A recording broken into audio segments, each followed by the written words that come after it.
அன்பு பிள்ளைகளே, இயேசுவின் நாமத்தினாலே உங்கள் வாழ்த்துகிறேன், வரவேற்கிறேன், நன்றி செலுத்துகிறேன். இந்த நாளிலே ஒரு வேத வசனத்தை காண்பிக்கிறேன். தள்ளிவிடாதீங்க, கொஞ்சம் பொறுமையாக கேளுங்க. இது ஆண்டவர் பேசுகிறார்.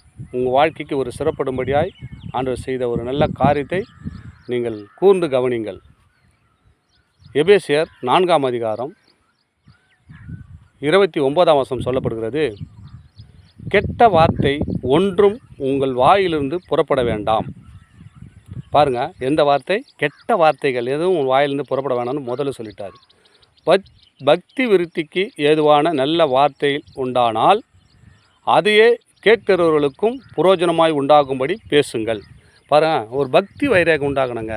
இந்த பேசுகிற வார்த்தை, நான் பேசுகிற வார்த்தை நீங்கள் கேட்டிங்கன்னா நாளைக்கு உங்களுக்கு ஒரு எழுப்புதல் உண்டாகணும். உங்கள் வாழ்க்கையில் ஒரு மாற்றம் உண்டாகணுங்க. அதை தான் பேசணும் ஆண்டவர் சொல்கிறார். இந்நாள் வரைக்கும் நீங்கள் எப்படியே பேசியிருக்கலாம்.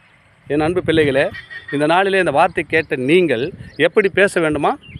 அடுத்தவங்களுக்கு புரோஜனமுள்ள வார்த்தை, இன்னொருத்தரை காயப்படுத்த வார்த்தை நம்ம வாயிலிருந்து புறப்படக்கூடாது. நல்ல வார்த்தை தான் பேசணுன்றார் ஆண்டவர். யாரெல்லாம் இது வரைக்கும் அதிகமான வார்த்தை பேசியிருப்பீங்க, கெட்ட வார்த்தை பேசியிருப்பீங்க, சண்டை வரும்போது அநேக வார்த்தைகளை பேசியிருப்பீங்க, ஆண்டவர் உங்களுக்கு திட்டமாக பேசுகிறாருங்க.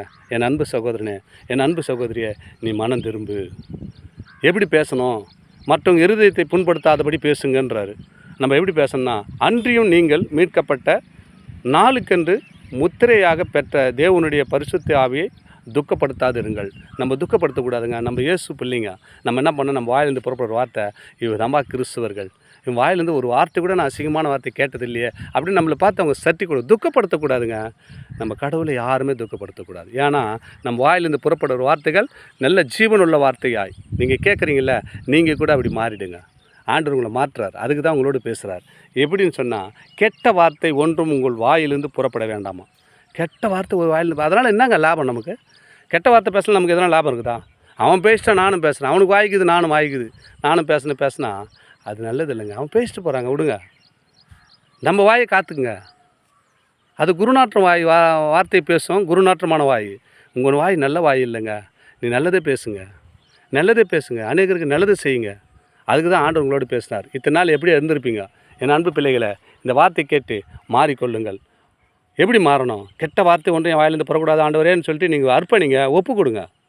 நல்ல வார்த்தையை உண்டானால் அதையே கேட்கிறவர்களுக்கு, நீ பேசும்போது அவங்க கேட்குறவங்களுக்கு ஆசையாக இருக்கணும், புரோஜனம் உண்டாகும்படி பேசுங்கள். நான் பேசுகிற வார்த்தை என்ன பண்ணோம்? இப்போ கேட்குறீங்களா, உங்களுக்கு இது புரோஜனமாக இருக்கணுங்க.